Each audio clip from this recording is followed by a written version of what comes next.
কোনো একটা ম্যাট্রিক্স এ কে আমরা ট্রান্সপোজ করব, কোনো একটা ম্যাট্রিক্স এ কে আমরা ট্রান্সপোজ করব, করার পরেও যদি দেখি দুইটা ইকুয়াল হয়ে গেছে, দ্যাট মিনস অ্যাকচুয়ালি ম্যাট্রিক্স দুইটার কোনো পরিবর্তন হয়নি, তখন আমরা একটাকে আর একটার প্রতিসম ম্যাট্রিক্স বলতে পারি।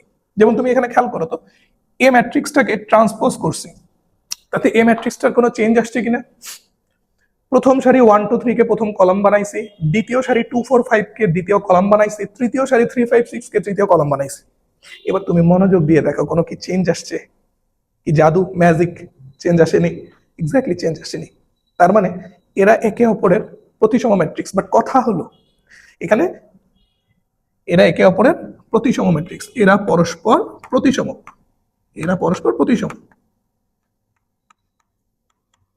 ওকে, এই পর্যন্ত কথা ক্লিয়ার। বাট এইবার কথা হলো যে আসলে প্রতিসম ম্যাট্রিক্স ক্রিয়েট করে কিভাবে, ডেভেলপ করা হয় কিভাবে? তুমি কি একটা জিনিস ধরতে পারছো মনে?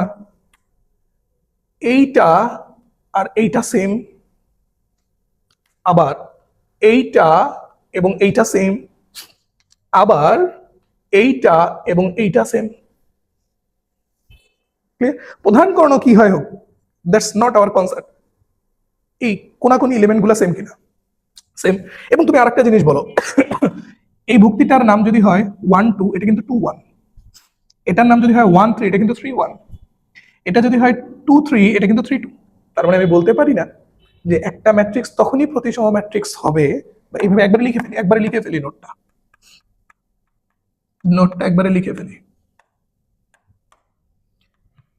এ ম্যাট্রিক্স তখনই প্রতিসম হবে যদি A I J is equal to A J I হয়, তাই না?